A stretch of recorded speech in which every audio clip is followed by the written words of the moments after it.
다 함께 할렐루야로 반갑게 인사 나누겠습니다. 할렐루야, 할렐루야. 우리 분당에서 영상으로 참여하시는 우리 분당교 성도님들도 함께 인사 나누면 좋겠습니다. 제가 얼마 전에 교회에 딱 왔는데요, 우리 아동부들이 이렇게 막 저 앞으로 오면서 목자님 보고 싶었어요 그러는 거예요.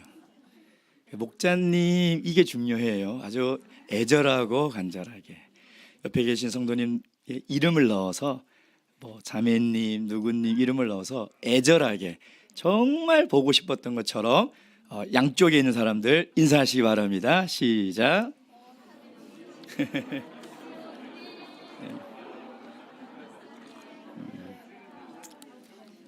예. 끝을 애절하게 해야 상대방이 더 행복합니다. 예수 그리스도 이름으로 하나님 말씀 증거하도록 하겠습니다. 사도행전 5장 1절에서 11절까지 말씀입니다. 사도행전 5장 1절에서 11절까지 말씀. 오늘 우리에게 주신 이 계시 말씀을 통하여 우리 교회와 우리를 향하신 하나님의 뜻과 음성을 다 들을 수 있도록 우리에게 주신 귀한 말씀으로 믿고 이 말씀 저와 함께 교도하도록 하겠습니다. 1절. 아나니아라 하는 사람이 그 안에 삽비라로 더불어 소유를 팔아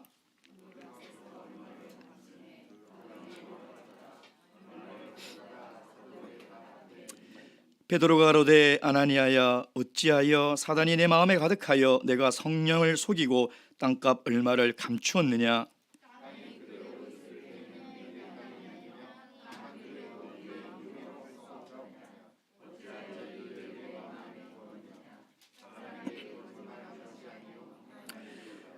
아나니아가 이 말을 듣고 엎드려져 혼이 떠나니 이 일을 듣는 사람이 다 크게 두려워하더라.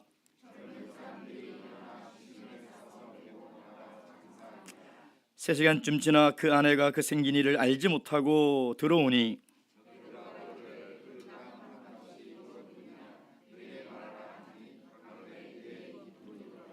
베드로가 가로되 너희가 어찌 함께 꾀하여 주의 영을 시험하려 하느냐?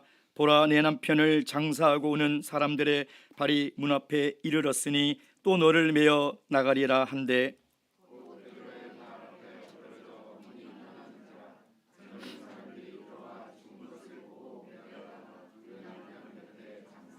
다 함께 읽겠습니다. 시작. 온 교회와 이 일을 듣는 사람이 다 크게 두려워하니라. 아멘.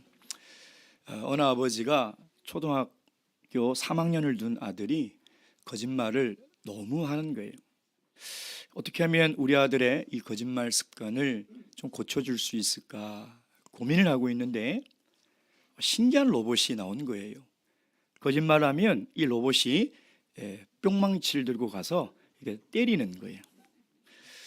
근데 이제 어느 날도 보니까 이 아들이 학원을 땡땡이를 치고 친구들과 실컷 놀고 땀이 흠뻑 젖어서 집에 들어오면서 엄마 아빠 학원 갔다 왔어요 그러는 거예요. 학원에서 뭐 땀날 일이 뭐가 있습니까? 그래서 기회는 이때다. 그래서 엄마 아빠가 아들을 불렀어요. 얘야, 이번에 아빠가 이 로봇을 하나 샀는데 이 로봇은 거짓말을 하면 뿅망치로 이렇게 때리는 거짓말 탐지기와 같은 거야. 알겠지? 너 정말 학원 갔다 왔어? 아이, 진짜 학원 갔다 왔다니까요. 이 로봇이 정말 신기하게 가서 뿅망치를 때리면서 거짓말 그러는 거예요. 근데 아빠가 한숨을 푹 쉬면서 야, 나는 초등학교 때 거짓말도 안 하고 부모님 말씀 잘 듣고 공부 얼마나 열심히 한지 알아? 그때 로봇가 아빠한테 가더니 거짓말 그러는 거예요. 옆에 있던 엄마가 야, 너는 엄마 안 닮고 아빠 닮아서 그런 거야? 그랬더니 로봇이 가더니 거짓말 그러는 거예요. 거짓말에 대한 테스트가 있습니다. 제가 4가지 항목을 말씀드릴 건데요, 나는 몇 번에 해당하는지를 속으로만 생각하세요. 옆 사람 알면 큰일 납니다. 아시겠죠? 1번, 나는 거짓말을 밥 먹듯 한다. 2번, 나는 거짓말을 자주 하는 편이다. 3번, 나는 거짓말을 안 하려고 노력하는데 정말 어쩔 수 없을 때 거짓말을 한다. 4번, 난 절대 거짓말을 하지 않는다. 자, 자, 속으로만 나는 몇 번일까 잘 생각하시 바랍니다. 1번, 나는 거짓말을 밥 먹듯 한다. 2번은요, 빨리 주님께로 가셔서 대수술을 받아야 돼요. 2번, 나는 거짓말을 자주 하는 편이다. 정말 진실하게 주님 앞에 나와서 회개해야 되죠. 나는 거짓말을 안 하려고 하는데 정말 부득이한 경우에 어쩔 수 없이 거짓말한다. 이 정상이에요. 이게 가장 일반적이고 보편적인 거죠. 4번, 나는 거짓말을 절대 안 한다. 거짓말쟁이의 대표적인 진술입니다. 혹시 4번 하신 분 계십니까? 사실 오늘 이 본문의 말씀은 아주 충격적인 사건입니다. 너무 두려운 사건을 오늘 우리는 마주하게 된 거죠. 교회 안에서요, 한날 한시에 부부가 죽었는데 그것도 하나님의 심판을 받아 죽은 거예요. 저는 오늘 이 본문의 말씀을 마주하면서요, 너무 두려웠습니다. 너무 무서워서 이 말씀을 도대체 어떻게 내가 준비하고 증거해야 되는가, 아주 깊은 고민에 사실은 빠졌어요. 왜냐하면 오늘 우리 교회에 이런 일이 일어난다면 나는 도대체 어떻게 해야 하나? 만약 이 충격적인 사건이 우리 교회에서 발생한다면 우리 교회는 이 일을 어떻게 할 수 있을까? 라고 생각하니 너무나 두려웠던 것이죠. 그러나 분명한 사실은요, 이건 역사적인 사실이었다는 것입니다. 또한 이 충격적인 사건이 교회 성장에 굉장히 중요한 계기가 되었고요, 솔직하게 성경은 사도교회의 이 충격적인 모습을 우리에게 기록하고 있다는 것이죠. 교회 역사는요, 좋은 이야기만 있는 것이 아닙니다. 이렇게 나쁘고 충격적이고 끔찍한 이야기도 우리에게 하고 있다는 것이죠. 오늘날 교회도 마찬가지예요. 교회가 매일 좋을 수가 없다는 거예요. 교회에서 신앙생활 하다 보면요, 정말 충격적이고 나쁜 일들이 일어난다는 것입니다. 그래서 오늘 성경은 우리에게 이야기를 하고 있는 것이죠. 그래서 두렵고 이 충격적인 사건을 우리가 어떻게 마주할까 참 큰 어려움이 있지만 우리는 이것이 역사적 사실이며 하나님이 오늘 우리 교회에 주시는 귀한 영적인 메시지임을 믿고 오늘 이 사건에 저희는 세 가지의 질문을 던져보려고 합니다. 첫째는 왜 이런 일이 일어났느냐는 거죠. 그렇지 않습니까? 어떻게 이런 일이 일어났냐는 것입니다. 우린 지금까지 사도행전 1장부터 4장까지 성령으로 내린 그 교회가 얼마나 아름다운 모습이었습니까? 우리가 지금까지 본 교회의 모습은요, 가장 이상적이고 아름다운 모습이었어요. 모든 교회가 추구해야 될 가장 이상적인 롤 모델이었다는 거죠. 날마다 모이기를 힘쓰고 순전한 마음으로 모여 한마음 한뜻으로 기도하고 내 것을 내 것이라고 주장하는 사람이 없이 모든 물건을 다 서로 공유하며 나눠 쓰는 곳. 세상에 이런 곳이 어디 있어요? 이런 곳이 있습니까? 없어요. 그러니 우리는 지금 4장까지 교회의 모습을 보면서 우리는 정말 이상적이고 하나님이 세우고자 하는 교회의 모습이 무엇인지를 우리는 잘 보았다는 것입니다. 그런데 교회가 성장할 때요, 가만히 있지 않는 세력이 있습니다. 사단의 세력이죠.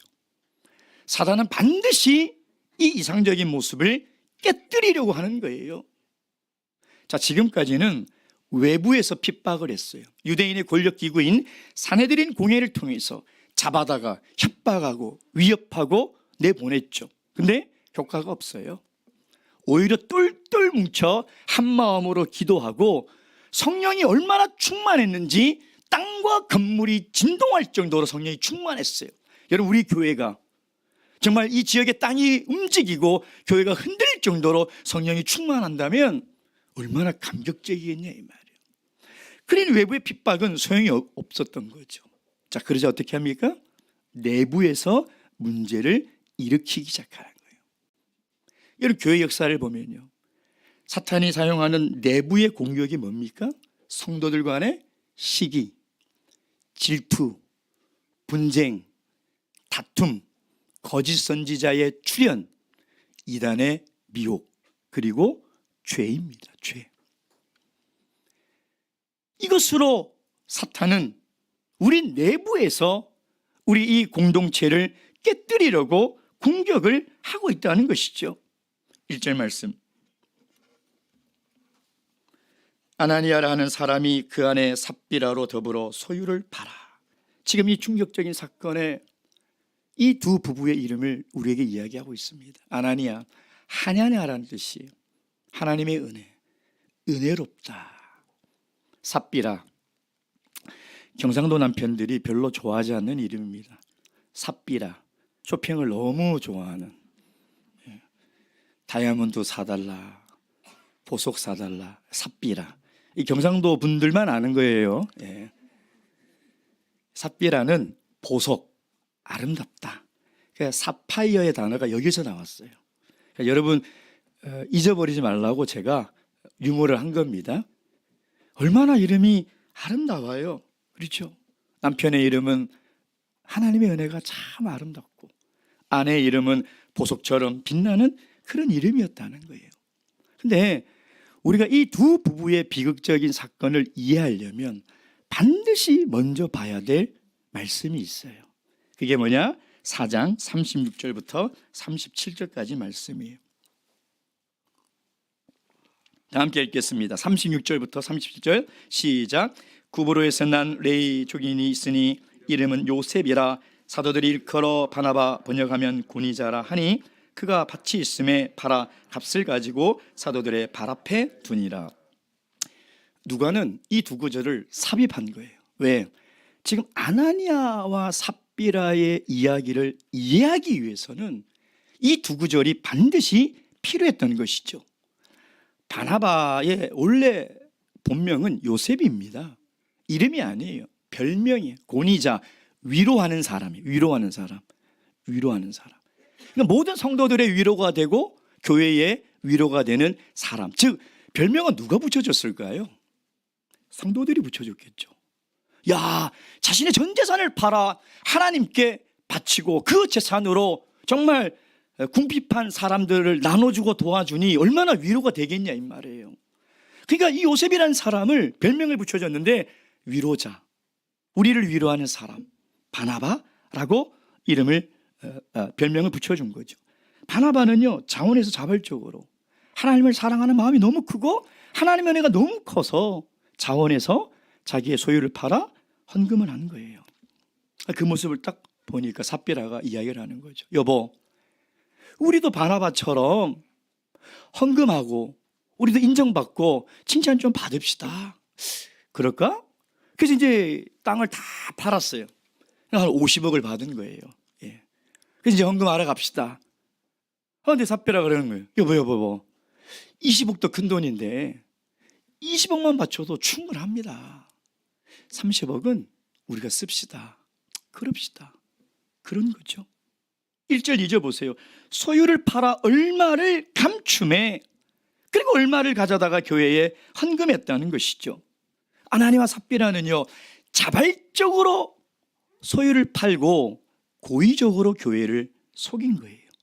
그러니까 순수하게 하나님의 은혜와 믿음으로 헌금한 바나바와 너무 대조적인 모습을 우리에게 지금 보여주고 싶다는 것이죠. 그러면 도대체 왜 이런 일을 공모했냐 이 말이에요. 그 원인을 우리가 분명히 알아야 돼요. 3절 보세요. 베드로가 가로되 아나니아야, 어찌하여 사단이 내 마음에 가득하여. 어디에요? 마음에. 4절. 땅이 그대로 있을 때 내 땅이 아니며 판 후에도 내 임의로 할 수가 없더냐. 어찌하여 이 일이 어디에요? 내 마음에. 마음을 지키지 못한 거예요. 아나니아와 삽비라의 본질적인 문제는 뭐냐? 마음을 지키지 못한 거예요. 이거는 세상 모든 사람들의 공통적인 문제예요. 여러분, 사람이 지식과 정보가 뛰어나다고 죄를 짓지 않나요? 절대 그렇지 않습니다. 오히려 학력이 높은 사람이 죄를 더 치밀하고 교묘하게 지어요. 마음과 영의 문제예요. 지식의 문제가 아니라는 것입니다. 여러분, 두 사람이 하나님에 대한 지식과 성령의 체험이 없어서 이런 죄를 지었겠습니까? 아니에요. 마음의 문제, 마음에. 여러분, 이사야서 14장 13절에 보면 이게 타락한 천사의 마귀가 어떻게 타락했는지를 이야기하는데, 이사야서 14장 13절 제가 읽겠습니다. 내가 내 마음에 이르기를 내가 하늘로 올라 하나님의 뭇별 위에 나의 보좌를 높이리라. 사탄은요, 마음으로 간절히 원했어요. 하나님처럼 높아져야 되겠다. 마음에 어떤 간절한 열망이 있었냐면, 나는 천사로 만족 못하니 나는 하나님의 보좌 위로 올라가겠다라는 그 간절한 열망이 그 마음에 있었다는 거예요. 여러분, 구약의 그 위대한 다윗 왕이 하나님을 몰라서 죄를 짓겠습니까? 하나님에 대한 지식과 하나님에 대한 체험이 없어서 살인하고 간음한 죄를 지었겠냐 이 말이에요. 다윗은 분명히 그 죄를 범하고 나서 아마 하나님께 눈물로 회개하며 도대체 어디서부터 잘못된 것이며 무엇이 문제였는지를 그는 끊임없이 기도하며 묵상했다는 거예요. 그리고 어느 날 깨달았어요. 그리고 하나님께 노래를 부릅니다. 시편 51편 9절, 시편 51편 9절 10절 말씀.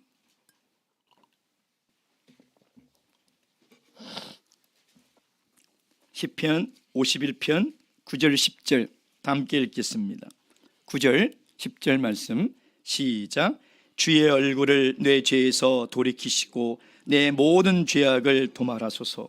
하나님이여 내 속에 정한 마음을 창조하시고 내 안에 정직한 영을 새롭게 하소서. 아멘.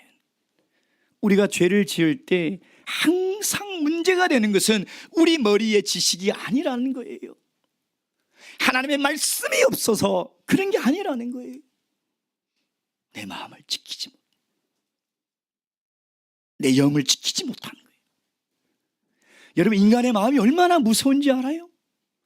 나중에는 그 마음이 자신도 속여요. 그래서 자기 마음을 몰라요. 그 마음이 나도 속인다니까요. 내 마음이 나를 속여서 나를 비극의 절망으로 이끌어간다니까요. 그게 모든 인류가 처해 있는 가장 심각한 문제라는 거예요. 마음은 자신도 속여요. 여러분, 베드로가 아나니와 삽비라에게 왜 이런 짓을 했냐고 물어볼 때 4절, 어찌하여 이 일을 내 마음에 두었느냐. 여러분, 우리가요, 하나님에 대한 지식과 정보가 아무리 있어도 자기가 좋아하는 게 있어요. 자기가 간절히 갈망하는 게 있어요. 그게 여러분의 마음을 지배한다는 거예요.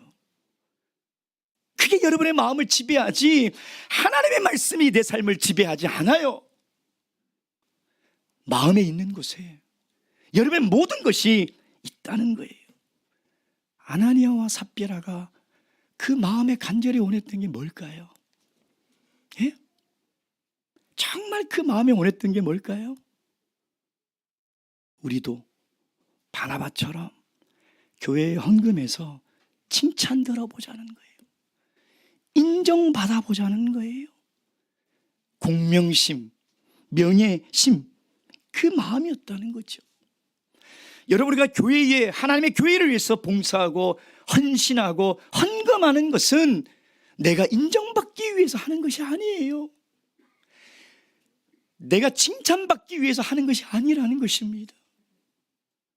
지옥 갈 내 인생을 하나님의 은혜로 구원해 주시고 나를 하나님의 자녀로 삼아 주셨기 때문에 우리가 그 은혜에 너무 감사해서 하나님의 몸된 교회를 내가 섬기고 봉사하고 하나님께 자원해서 헌금하는 거예요. 그것으로 인정받으려고 하는 그 마음이 얼마나 무서운 마음인지를 오늘 성경은 우리에게 이야기를 하고 있는 것이죠. 여러분, 우리가 헌금하고 교회 봉사하는 것이 복을 받기 위해서 한다면 그건 타 종교와 똑같은 기복신앙이에요. 그런 분들은 실족하기가 너무 쉬워요. 왜? 하나님이 복을 안 주실 때도 있거든요. 우리가 바라는 그 복을 안 주시고 오히려 병이 들고 실패하고 고난 가운데 있을 때가 있거든요. 아니, 내가 죽으라고 교회에 와서 봉사하고 내가 한 번도 빠지지 않고 하나님께 11금을 꼬박꼬박 바쳤건만 하나님은 왜 나에게 이렇게 대하시느냐? 하나님은 왜 나를 이렇게 대하시느냐? 의심하게 되는 거죠. 그리고 신앙이 병들기 시작하고 실족하게 된다는 것입니다. 하나님이 여러분을 일시키려고 구원하셨을까요? 교회에서 청소하고 밥하고 전도하고 교회 장부를 정리하고 게시판을 꾸미고 하는 사람이 없어서, 그런 사람이 필요해서 하나님이 우리를 죄 가운데서 이끌어내셨을까요? 하나님이 우리가 세상에서 힘들게 번 돈이 필요해서 하나님이 우리를 구원하셨을까요? 사랑하는 성도 여러분, 우리가 하나님께 무엇을 하고 얼마를 드렸느냐보다 훨씬 중요한 것은요, 내가 하나님 앞에 어떤 사람이냐, 내가 어떤 마음을 가지고 하나님 앞에 어떤 사람으로 살아가고 있느냐, 이것이 훨씬 중요한 거예요. 하나님 마음을 보세요. 하나님은 동기를 보신다는 것이죠. 정말 내가 신실하고 진실하고 정직하게 하나님의 은혜를 깨달아 너무 감사해서 내가 하나님을 섬기는 그 마음, 하나님은 그걸 기쁘게 받으신다는 것입니다. 하나님은 우리의 헌신과 봉사의 동기가 오직 주님을 사랑하고 몸된 교회를 사랑하는 그 마음이기를 간절히 원하고 있다는 것이죠. 하나님께서 저와 여러분의 마음을 지켜주시길 주님의 이름으로 축원드립니다. 두 번째 우리가 던져야 될 질문은 이것입니다. 그럼 하나님은 이 일을 어떻게 치리하셨는가? 어떻게 다루셨느냐는 거죠. 하나님 어떻게 다루셨습니까? 죽음으로, 심판으로 다루셨다는 거죠. 어느 날 6살짜리 아들이 교회를 간다고 이제 현관문 앞으로 신발을 신고 나가니까 엄마가 이 아들에게 500원짜리 동전 2개를 손에 주면서, 야, 이거는 하나는 헌금하고 하나는 예배 끝나고 오면서 아이스크림 사 먹어. 예. 그러고 이제 얘가 가는 거예요. 한 손에 500원, 한 손에 500원 쥐고 막 뛰어가다가 처부덕 넘어졌어요. 그래서 오른손에 있는 500원짜리가 떼굴떼굴 가다가 하수구에 퐁 빠져버린 거죠. 내 헌금, 내 헌금, 내 헌금. 그렇게 서럽게 울더라는 거예요. 여러분, 우리가 아나니아 삽비라의 사건을 이해를 하지 못하면요, 하나님을 오해합니다. 아니, 하나님 너무 심하신 거 아닙니까? 헌금 조금 덜 냈다고 20억이 작은 돈입니까? 어떻게 죽일 수가 있습니까? 여러분, 이 사건이 헌금을 횡령한 사건입니까? 헌금을 부족하게 내서 하나님께 심판을 받은 사건일까요? 우리는 하나님께서 왜 이 사건을 이렇게 죽음이라는 엄중한 심판으로 다스리고 있는지를 봐야 돼요. 그걸 안 보면, 야, 이거 헌금 제대로 안 했다가 이거 죽겠다. 무서워서 어떻게 살아요? 왜 하나님이 이 사건을 엄정하게 볼까요? 3절 말씀 보겠습니다. 3절 말씀. 저도 어릴 때 헌금 띵땅한 적이 참 많습니다. 예. 지금 제가 고백하고 회개하는데, 예, 많아요. 살아있잖아요. 그렇죠? 3절 말씀 보겠습니다. 시작. 베드로가 가로되 아나니아여 어찌하여 사단이 내 마음에 가득하여. 여기까지. 자, 하나님은 이 일을 뭐로 보았다고요? 사단의 역사로 보았다는 거예요. 헌금을 감추고 헌금을 제대로 안 한 사건으로 본 게 아니라 사단의 역사로 보았다는 거예요. 여러분, 하나님이 천지를 창조하실 때 이 땅에 가장 이상적인 에덴 동산을 하나님이 만드셨죠. 세상에 이렇게 이상적인 곳이 어디 있습니까? 근데 이 에덴 동산이 왜 파괴됐어요? 예? 아담과 범죄 배후에 누가 있었죠? 사단이 있었어요. 그럼 여러분, 이 에덴 동산에 도대체 이 죄라는 것이 어떻게 들어왔냐? 죄가 뭘 타고 들어왔어요? 예? 거짓말을 타고 들어온 거예요. 거짓의 영, 거짓의 죄를 타고 이 에덴 동산에 죄가 들어와서 하나님이 만드신 가장 완벽한 곳이 파괴되어 버렸어요. 전지전능하신 하나님이 만드신 공동체가 파괴되어 버리는 거예요. 이게 무서운 거예요. 하나님은 이 사건이 헌금 횡령 사건이 아니라 사단의 역사라는 거예요. 그러니 창세기 2장 3장의 이 사건은 정확하게 대칭이 돼서 어디로 가냐면 사도행전 5장과 대치가 되는 거예요. 아담과 하와처럼 아나니아 삽비라의 이 부부의 마귀가 어떻게 들어오느냐? 거짓으로 들어오는 거예요. 거짓으로. 그들의 거짓이 뭐예요? 네? 헌금을 반을 했다는 것이 문제가 아니에요. 헌금을 반을 해놓고 전부라고 속인 죄예요. 베드로님, 판이 50억인데 우리가 30억은 있어야 노후에 먹고 살 것 같아요. 20억 드리겠습니다. 이렇게 해도 얼마든지 하나님은 기뻐하세요. 얼마든지 그걸 받으세요. 근데 일부분을 가지고 전부라고 거짓말을 한 속인 죄라는 거죠. 4절 보세요. 4절 후반부. 사람에게 거짓말을 한 것이 아니라 어디예요? 하나님을 속였다는 거예요. 하나님을. 사탄은 지금도 어떻게 하나님의 세우신 가정 공동체, 교회 공동체를 파괴하느냐? 거짓의 죄예요. 거짓의 죄. 우리가 이 거짓을 너무 가볍게 다뤄서는 안 된다는 것입니다. 요한복음 8장 44절에 보면 마귀를 뭐라고 해요? 마귀는 거짓의 아비. 마귀는 항상 거짓말로 하나님이 만든 사람, 하나님이 만든 교회를 파괴하는. 그러니 에덴 동산을 회복하시려고 하나님은 2000년 전 오순절 성령으로 세운 곳이 어디예요? 교회예요. 교회. 교회는 에덴 동산의 원형. 교회의 원형이 에덴 동산. 그러니까 하나님께서 이 파괴된 에덴 동산을 다시 회복하시려고 만드신 곳이 교회인데 마귀는 동일한 수법으로 하나님의 교회를 파괴하려고 이 거짓의 죄를 교회 안으로 들어오게 한 것이죠. 여러분, 사단은 아나니와 삽비라에게 어떤 거짓말을 했을까요? 창세기처럼 자세하게 안 나와 있잖아요. 도대체 어떤 거짓말을 했길래 이렇게 담대히 하나님을 속이는 죄를 졌을까요? 아담과 하와에게 했던 거짓말은 뭐예요? 선악과 먹으면 너희들도 하나님처럼 눈이 밝아진다, 하나님처럼 된다라고 거짓말했죠. 다 속아 넘어갔잖아요. 그럼 아나니아 삽비라에게는 도대체 어떤 거짓말을 했을까요? 예? 어떤 거짓말이에요? 너희들 너무 똑똑하니까 헌금 일부분을 전부라고 속이고 칭찬도 듣고 또 남은 30억으로도 세상에서 너희들 하고 싶은 대로 다 살 수 있다라는 거짓말이에요. 마태복음 6장 24절.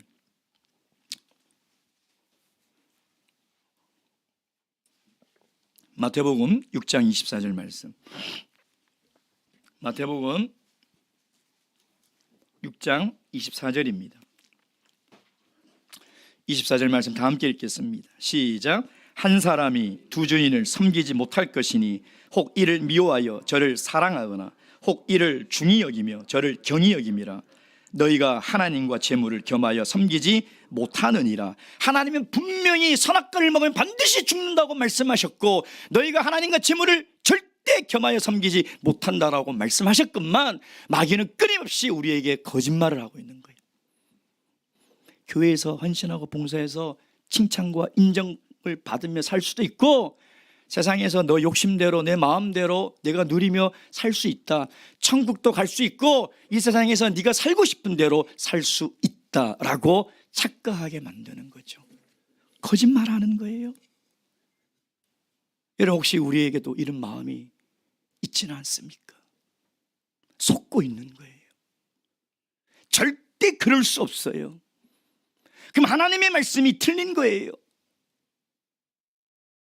사탄에게 속고 있는 거예요. 근데도 여전히 사람들은 하나님과 재물에 세상에 양다리를 걸치고 너무 위태위태하고 아슬아슬하게 지금 걸어가고 있어요. 너무 위험한 길을 걸어가고 있다는 거죠. 근데 마귀의 거짓말에 속아서 어떤 착각을 하는지 알아요? 나는 똑똑해서 절대 안 들킨다. 내 속마음 아무도 모른다.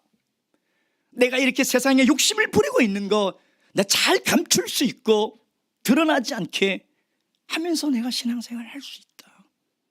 이렇게 착각하게 만드는 거죠.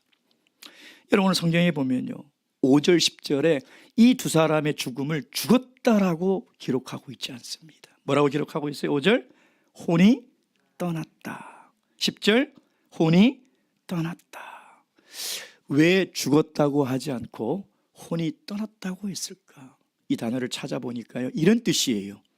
망했다, 실패했다, 그런 뜻이에요. 그 계획은 반드시 망합니다. 그 계획은 반드시 실패한다는 거예요. 자기가 똑똑해서 교회에서도 인정받고 하나님 섬기고 천국 가고 세상에서도 내가 하고 싶은 대로 하면서 살아가는 그 계획 반드시 망해요. 그걸 우리에게 얘기하는 거예요. 혹시 우리에게도 이런 두 마음을 가지고 있다면 이건 사탄의 거짓말이에요. 빨리 돌이키시고 온전한 마음으로 하나님을 섬기시고 순전한 믿음으로 신앙의 길을 걸어가시길 주님의 이름으로 축원드립니다. 마지막 세 번째, 그렇다면 이 일로 교회는 어떻게 됐습니까? 이 사건을 통해서요. 11절 말씀 보겠습니다. 11절. 물론 5절에도 있지만 똑같이 반복하고 있어요. 11절 시작. 온 교회의 이 일을 듣는 사람들이 다 크게 두려워했다. 크게 두려워했다. 여러분 4절에 이 말씀을 직역하면 어떻게 되면 이 행위를 내 마음에 왜 두었느냐 이런 뜻인데, 이 말은 이게 우발적인 사건이 아니라는 거예요. 50억 가지고 가다가 갑자기 견물생심이라고 아까워 해서 우발적으로 한 게 아니라 치밀하게 계획했다는 뜻이. 마음에 계속 두고 몇 날 며칠을 연구하고 어떻게 하면 안 들킬까? 그러면 이 남은 재산은 차명으로 해야 되겠다. 사촌이나 조카로 해야 되겠다. 집도 허스름한 저 월세로 이사를 가야 되겠다. 그걸 다 계획을 한 거예요. 근데 뭐라고 해요? 3절 성령을 속이고 9절 주의 영을 시험하느냐.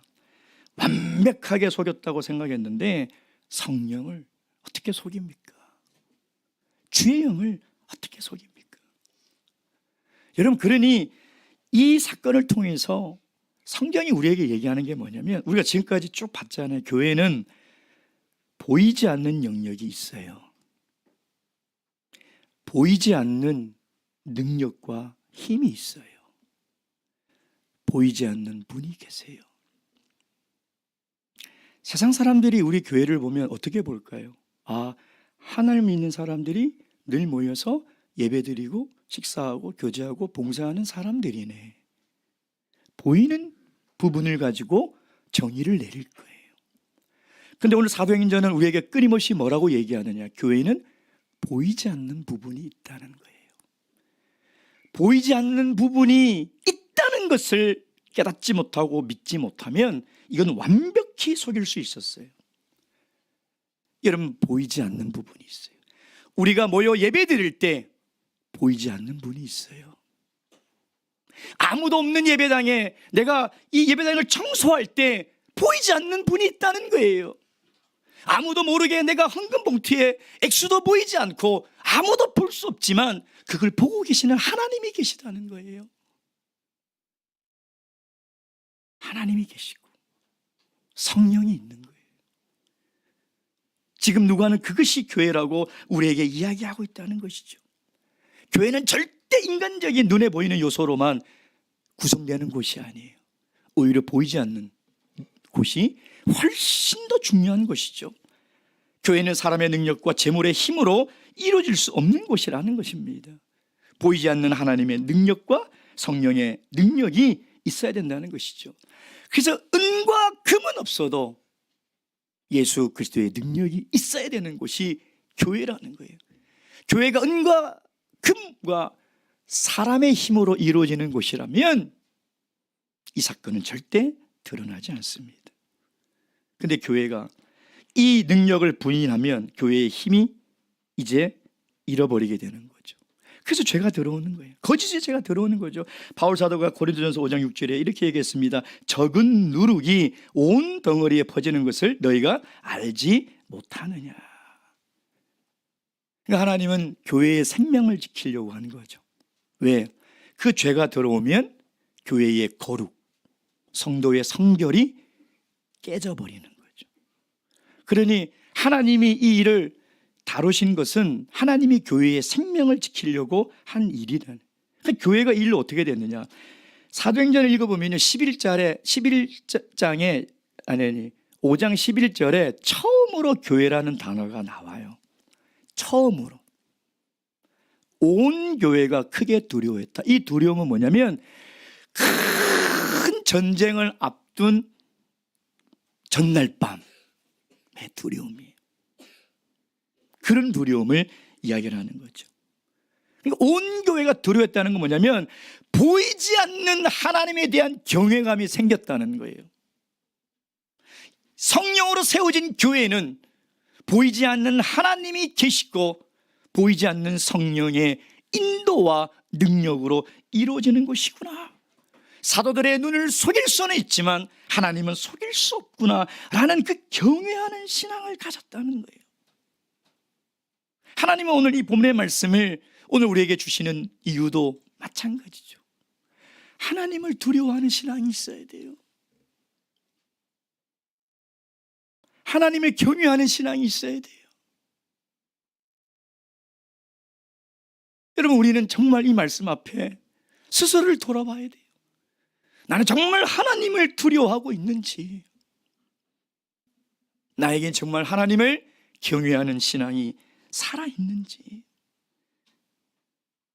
오늘 이 사건은 비록 충격적이고 너무나 끔찍하며 나쁜 이야기지만 하나님의 성경에 기록된 그 목적은 사도교회부터 지금 오늘날 참예수교회까지 주시는 하나님의 큰 표지판이에요.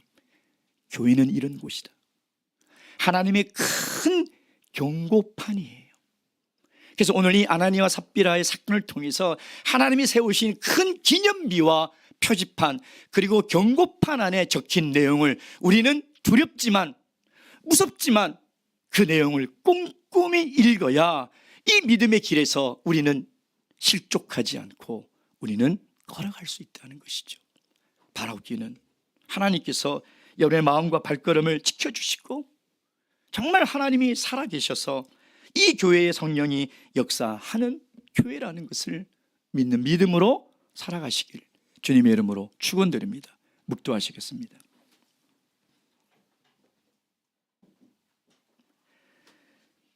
할렐루야. 아멘.